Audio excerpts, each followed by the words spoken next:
Well, welcome back. We're still on the mission to get this 2005 Dodge Magnum RT to Power Tour West 2023. We have less than a week to do it, and we left off with not being able to get the engine to start because there's not enough fuel pressure in the fuel system. The fuel pump and sending unit are just completely rotted out of the car.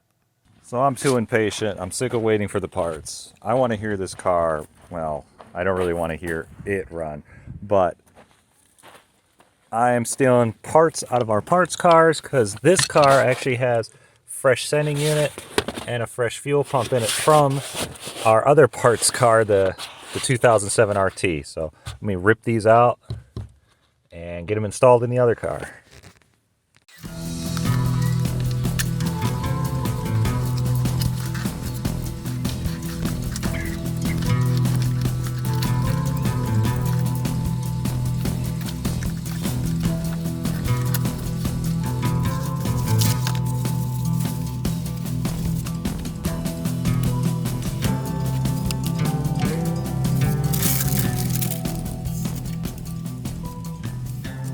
And yes, that is a new pump.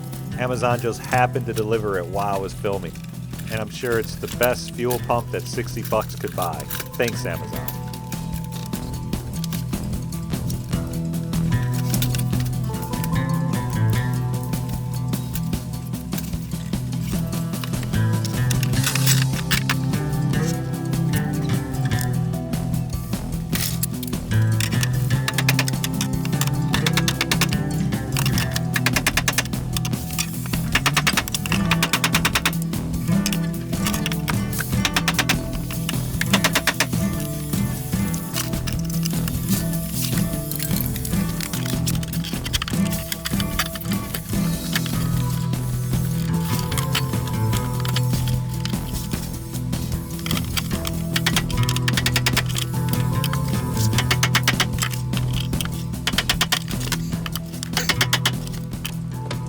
Yes, there's a special tool to take these on and off, but they're vehicle specific, and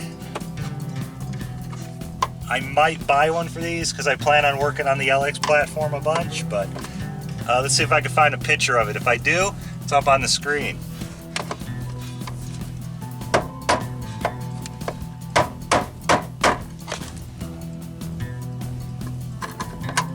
The funny thing is, it probably costs less than the snap-on pry bar I'm using. It's a glorified chisel.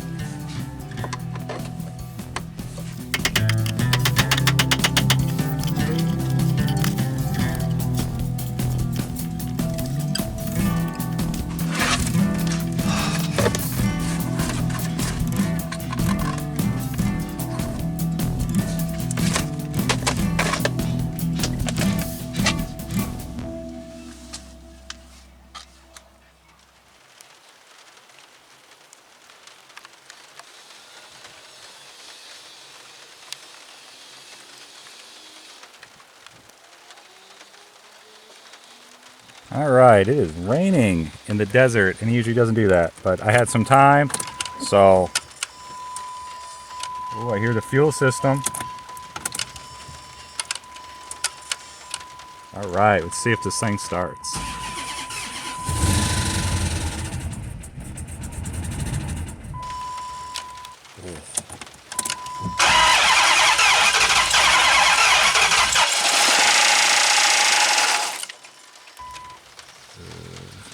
I don't know if we want to keep starting it, but I'm gonna.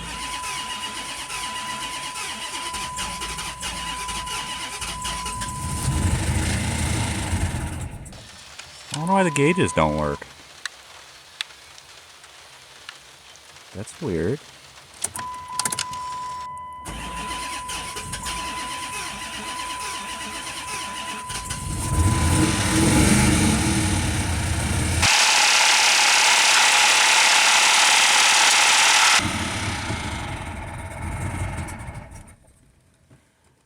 That sounds awesome.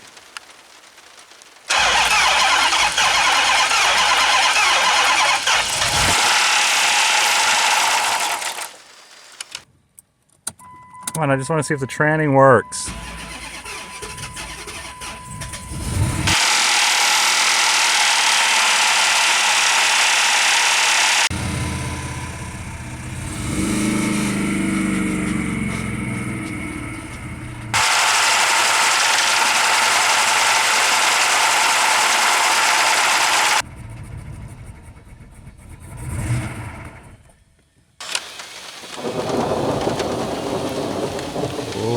think God likes me running this car.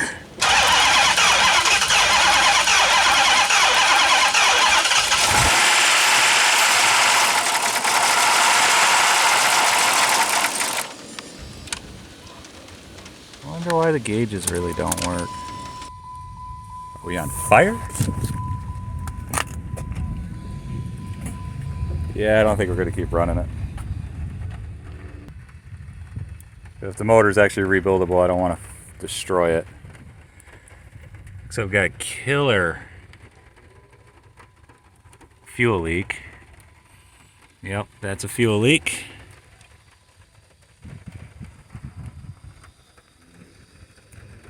All right, guess we don't get the chest of transmission.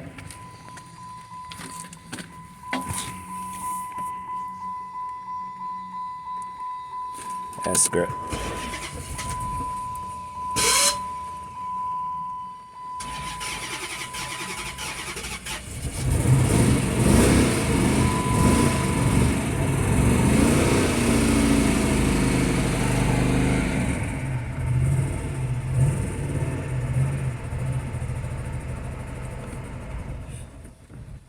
We got reverse.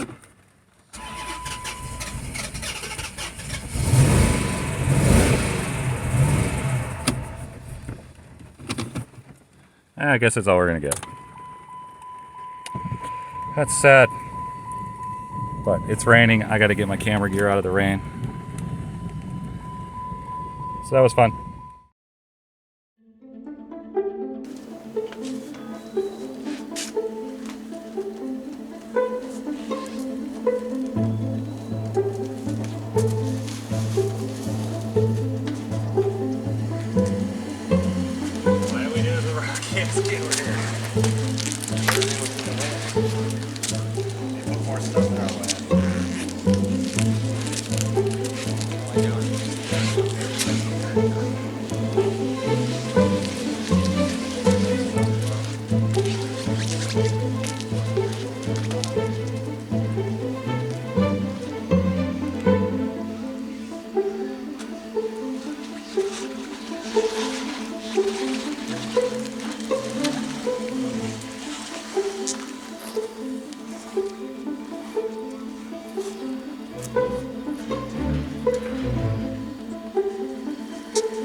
Okay. Just use the bypass even though we put the key in.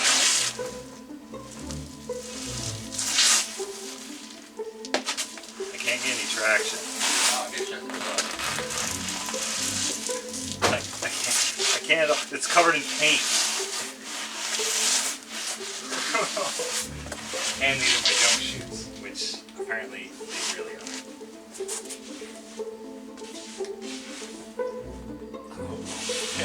That just came to a stop.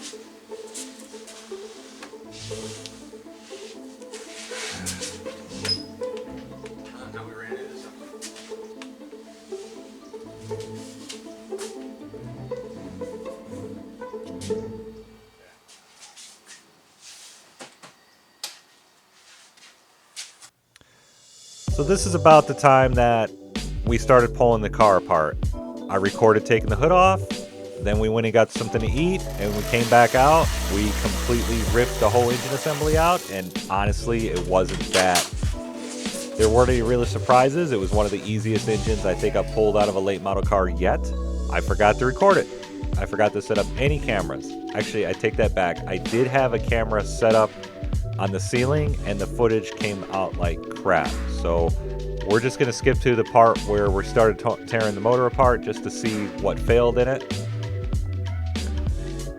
So this is the first time you've seen the younger person there. That's one of my friend's sons, and he's really interested in working on cars.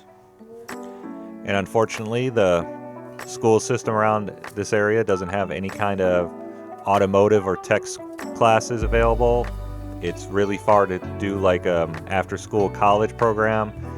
We're letting them hang out and just take some pointers of us just ripping cars apart, because we do a lot of that in this yard. And it helps give the channel some credibility, so we're not just a bunch of derelicts wasting gas and fixing old junk garbage cars, and we're happy to have them around. And about this time we started pulling the heads off and realizing how trash this motor actually is, to the point where we can't believe it drove itself in. We have found some reasons why it doesn't run right, which is pretty obvious. But just by doing my layman's compression check of just putting my fingers over the spark plug holes while we were cranking it, I knew that the two, like I think what is this, number 3 and number 2, not 2, so 1, 2, 3, 4. So 3 and 4 were really bad. Now I figured, like all Hemis, it just dropped the valve seats out of them and took the pistons out. But the pistons took themselves out.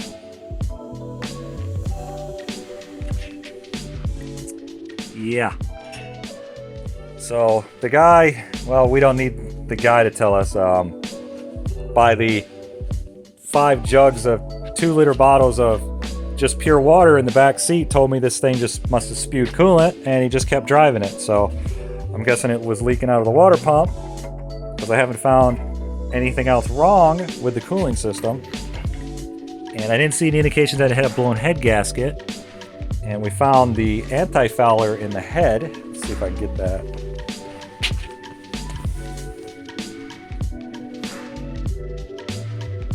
See the anti-fouler in there. See, that's what the spark plug's supposed to look like. And this one, which was the driver's side, no, the passenger side second cylinder, number 3, they must have thought it was like an old school card motor, so they put an anti-fouler in it to think maybe that would make the, I don't know, the combustion happen again. But you can see the valve is stuck wide open because it's bent from the piston coming apart, and wiped the head out. So like I said, both heads are trashed. And this probably happened because they were running cheap gas, and the piston rings compressed, the tips touched and blew the ring lands off. And no, this isn't from a head gasket. I cleaned this just to show that the thing had very little carbon on the top, where I was just able to take some brake cleaner and just wipe it down. But there's no holes in the block, and it's actually, even though the piston looks like that, these pistons are so soft that they don't actually do that much damage to the cylinder wall. Like, I think I could just dingle ball hone these up and put a set of pistons in it. But I think this is a good candidate to just put a set of later model Eagle pistons in it and put Eagle heads on. Just for a cheap little ripper motor. So progress is being made on the Magnum.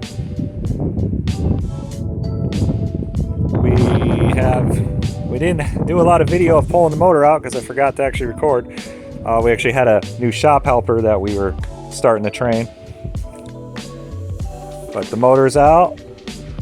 But we have the Magnum pushed out, so we're starting to wash the engine bay. We have a bunch of parts on order. They're slowly trickling in. And in the meantime, we're starting to do, I guess, body work. We got Jeff over here working on the hood. We made a discovery the other day that the hoods on these cars are apparently aluminum.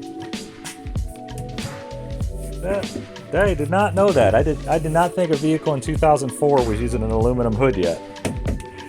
Which kind of sucks, because this hood has a dent in it. Pretty good little bullet there. And an aluminum hood, obviously we can't exactly get that out, as far as we know. Because we were just going to scuff this up and spray some clear on it, but that's kind of almost a waste of time if there's a giant dent in the hood. But we have the two parts cars. We have the 07 RT over here in the parts corner, and that hood is in perfect shape.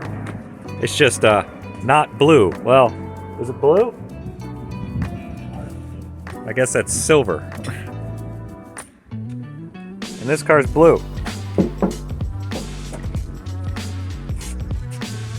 So I'm gonna hit up a Finish Master and try to get a gallon of paint for this. Hopefully it's not a $1,500 a gallon paint color.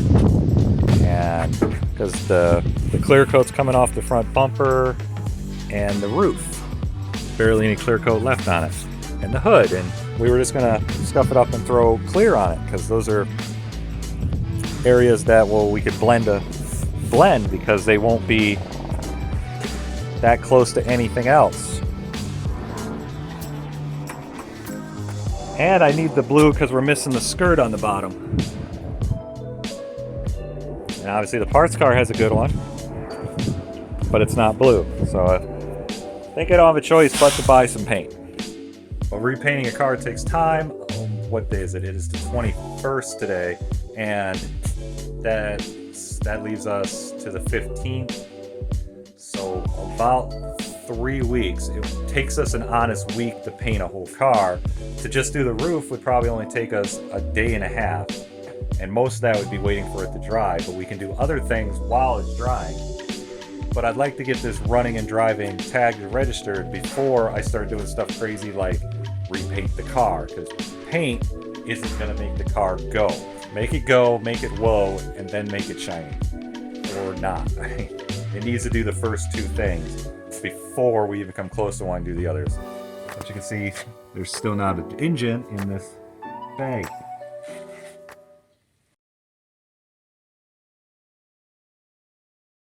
We're now in the shop, our warehouse in Ontario, where I store the competition car and do most of the my good work, I guess. Which we don't work out of here very often because well, we live almost 2 hours away from here. But this is the cheapest warehousing in Southern California, so we keep it around, where we store all of our drift parts, our tires, our big equipment. But it's where I also store the motors, because this is the nicest climate to keep them.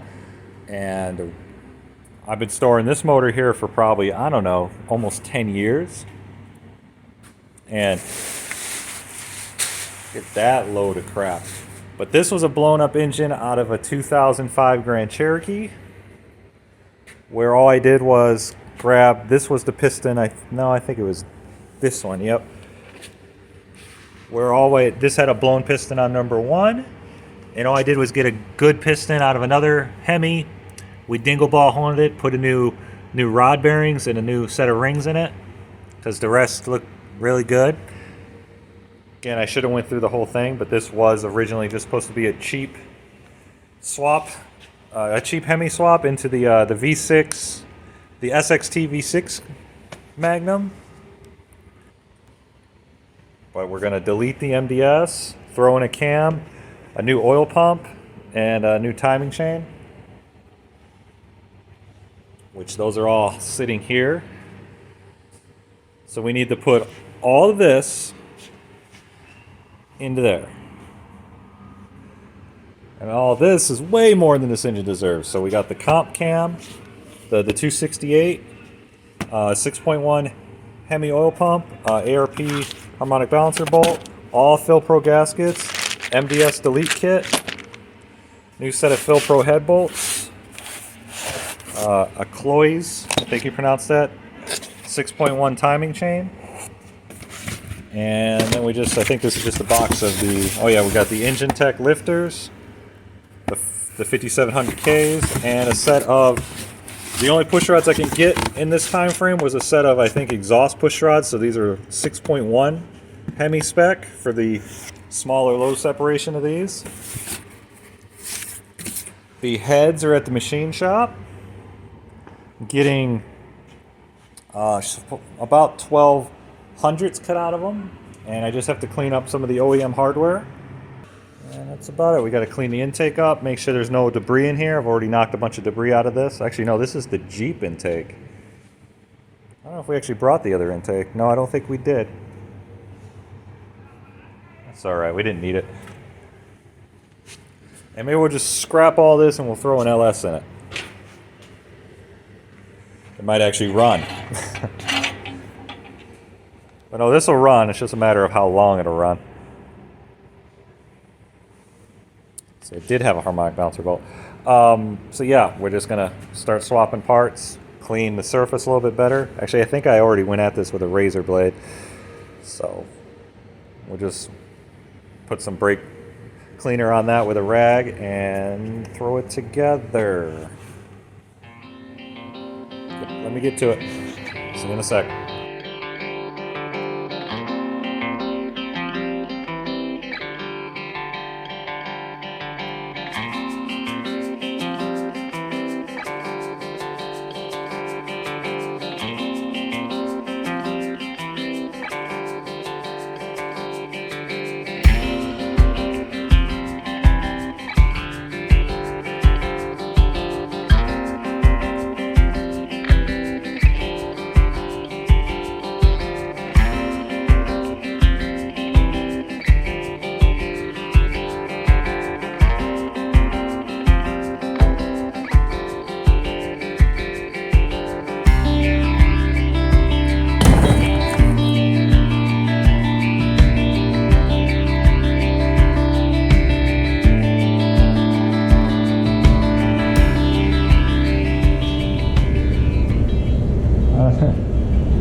This is hands down the prettiest camshaft I've ever bought. It's the most expensive camshaft I've ever bought.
So after a whole day of thrashing on this motor, we finally have ourselves a long block.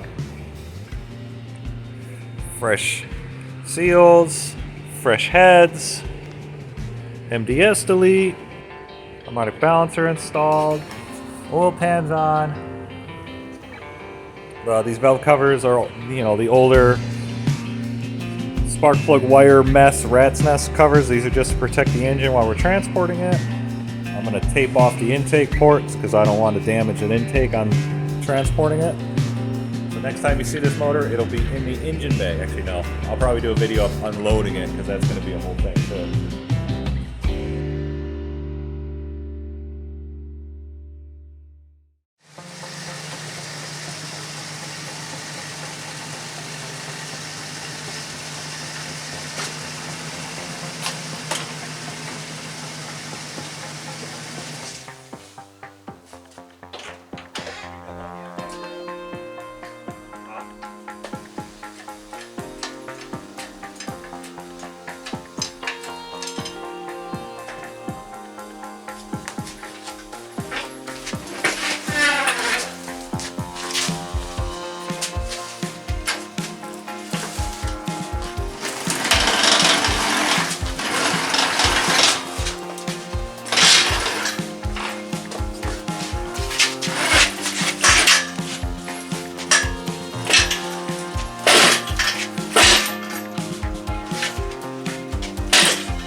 So now we're finally getting ready to put this engine back in the engine bay.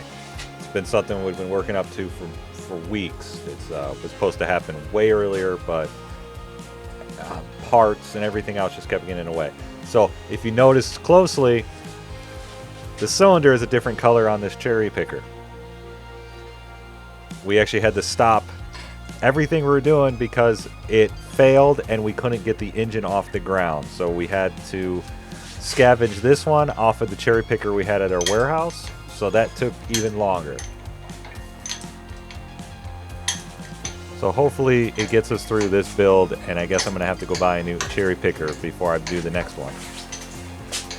Or maybe start using a forklift like everybody else. Because damn, cherry pickers are not cheap.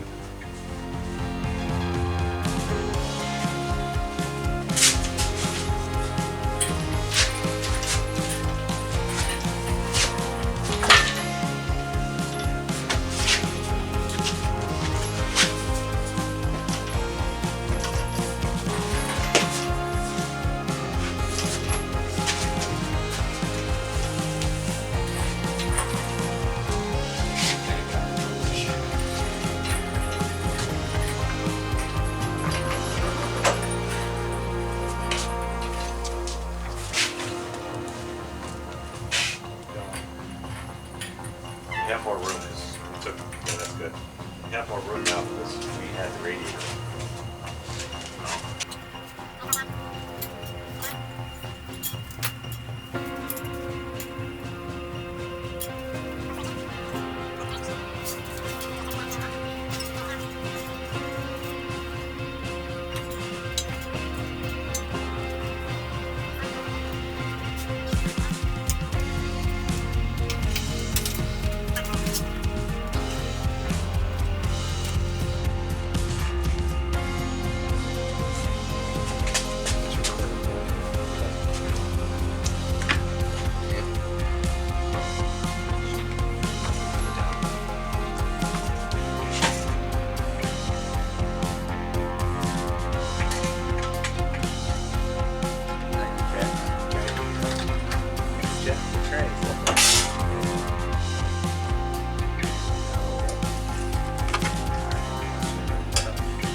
Where were we on this?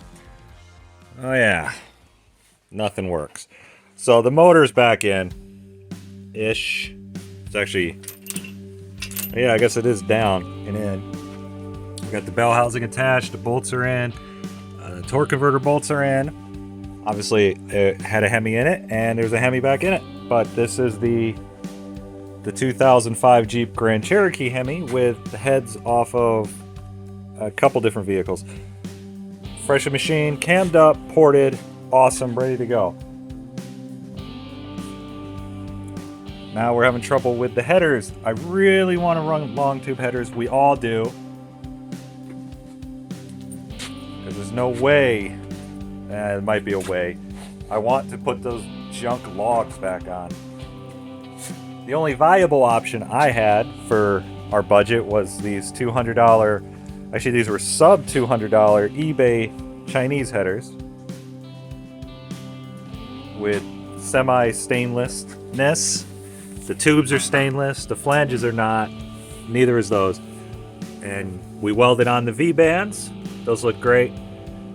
But I noticed when I was checking on the hardware that I forgot this thing has an external EGR port, which, you know, it just bypasses through the head to that and feeds the intake. So these headers don't have the accommodations for that, which got me thinking, how do I block it off? I was planning on running EGR, I guess I'm not now. The 6.1 engines don't run EGR, so why do these? I guess it's to meet their, you know, their CAF requirements. And here is the factory RT57 gasket, which I was going to run because I didn't trust the gaskets that came with this kit. I'll show this off in a second. As you can see, there's the EGR port, and the headers are sided, which is, this is the driver's side, and that's the passenger, I believe. So as you can see, there's no provisions for an EGR. Obviously that's easy, you just block off the EGR port there and who cares. But as you can tell, this fits the ports, which, you know, I ported the exhaust ports on these. That's not really affects this. So let me get the gaskets that came in the kit, which are these very thick, maybe graphite, probably just cardboard. You already see this one's already coming apart. But you see how different the ports are.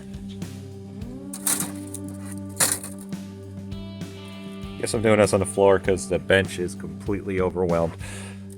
Because we are doing this all in a very big hurry. Well, not really a hurry, but we're running out of time.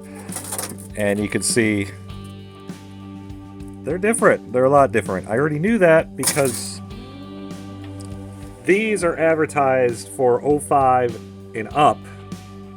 300C, Magnum, Charger, Challenger.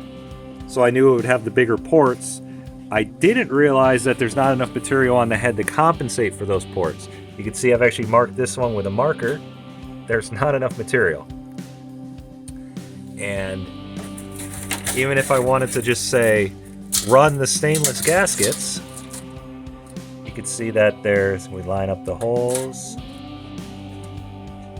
There's not really enough material to seal anything, especially with these gaskets that have like the little indent right there. So I have an entire Fill Pro gasket kit, which comes with these really monster graphite gaskets, which usually don't seal all that well because they don't compensate for the offness of the flanges, especially on the cheaper headers. But as you can tell, there's a lot of material I can play with. So when we place these on the headers, once we figure out the jigsaw puzzle, you can see that there is, well, it's hard to see, but you could, believe me, there's plenty of material to seal it up on whatever surface you want. And this obviously will cover the factory ports really well, which these are actually going to be restrictive, so I'm going to have to open these up. But as you can tell, there's not enough material on the head surface to compensate for even the thick gasket. So after debating it for about, 5 minutes of do we put the logs back on or do we just modify the headers by just welding some material, it was a very quick decision that we're not putting the boat anchors back on, and I'm just going to weld these up. These are just steel, probably with some kind of imperfection in it to maybe classify it as stainless steel. But I'm just going to MIG the edges closed up a little bit, and we'll throw these on the flatbed grinder, belt sander, until they're smooth. And I don't know, probably cover them with a high temp Permatex just in case. But if they leak, well, I guess we'll put the logs back on. But as if there's one thing we can't stand, it's a ticking exhaust leak. That just makes your vehicles just sound like trash. So we got the initial welding all done. We took our time, did this real slow, tried to keep the heat down. I'm sure it's not going to help at all, because without being able to attach this to something flat while you're welding, it's definitely going to warp with any application of heat. But hopefully we'll hit this with the air belt sander, which I'd show, but I don't know where the hell it is. There it is. This thing rips through metal pretty quick. It's a nice little Cornwell. Nice little Cornwell, the CAT 1218. We've been using this for years. This tool is really nice. It's got the adjustable neck, which is hard to do with one hand, but sure you. Yeah. Just undo the latch, and you got nice little adjustability to get you into more comfort areas. So let's see this. I'm just going to hit like that. A little bit of an angle, and then we'll tighten that down. And hopefully this makes we'll do this initially to get it knocked down, and then I'll throw it in the big 3-foot flatbed that we have. See how much material like we gotta chew through.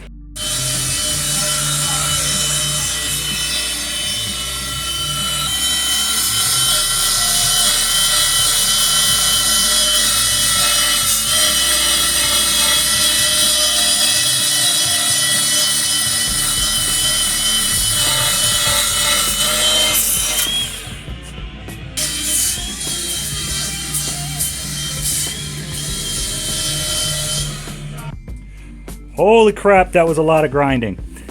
So now these oval ports are now square ports. Let's see if we get both here. There we go. Come on. Oh, no. Oh, come on, stay. Almost. So close. Oh, nope.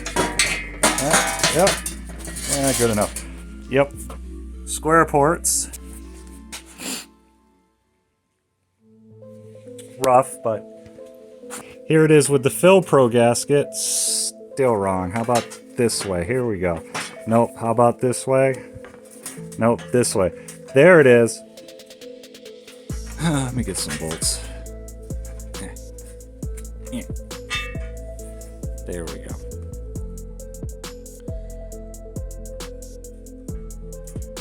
So as you can see, I use the die grinder and port matched as best as I can, but these fine eBay headers, the mounting points are close at best. Let me get a bolt.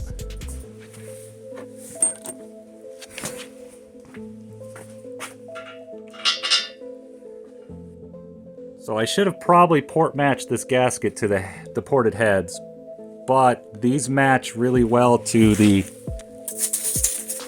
stainless ports, the stainless gasket multi-layer ports, which is what I did port match the head to.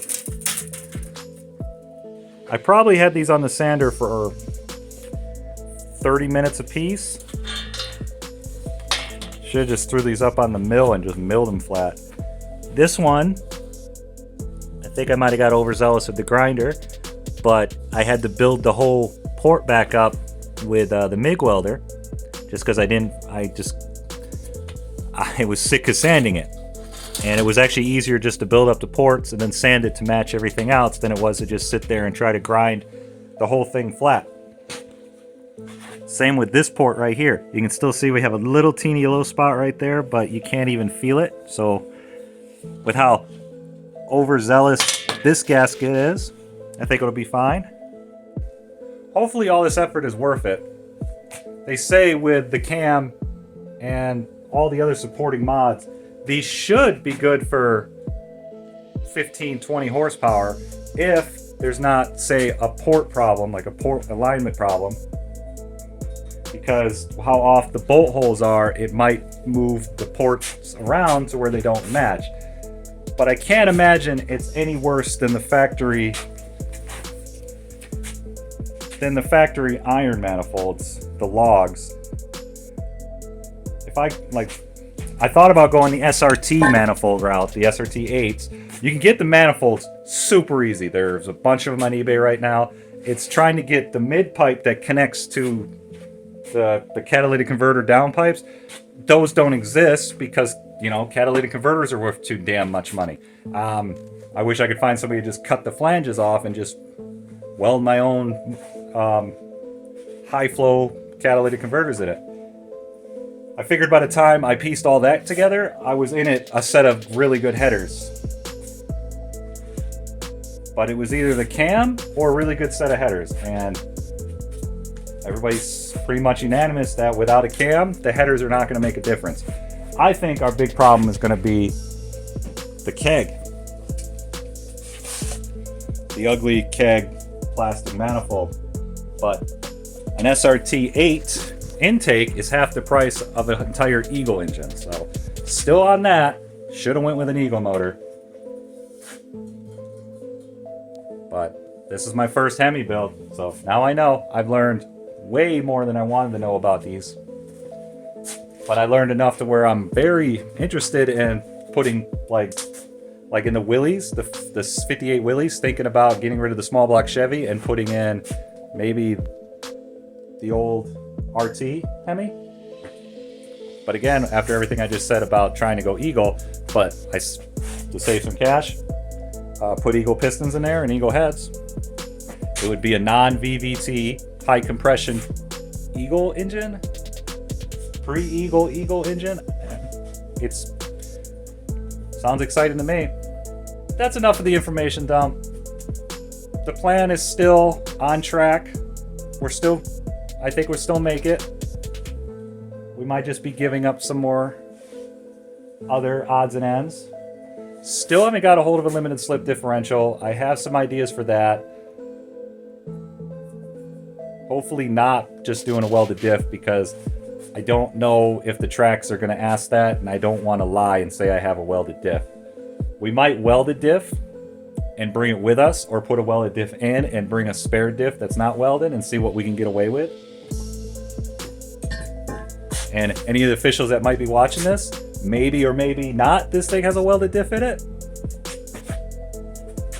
There's a market for these headers. So, headers modified, engine's in, parts are coming in, channel's growing. Got a couple videos up now. I'm starting to market it, so if you have found my channel through other means, I guess it's working. Thanks for watching. Please subscribe. Please click the like button. Please let me know what you think. Tell me it's stupid. Tell me I'm an idiot. Tell me it's great. It doesn't matter. Just leave a comment. I want to hear. I want to hear if there's anything. If there's any feedback on this at all. If I should have just stuck with the comment. Or how about this? I think it's going to run a low 12. That's my honest opinion. 15-second car factory, I think it should run a low 12 if we can get traction. Oh, and I have a line on some rims. Hopefully, which I actually have a line on a whole bunch of stuff that might help with the build. So stay tuned for that. So until the next video, thanks for watching. Oh, and keep working on your garbage.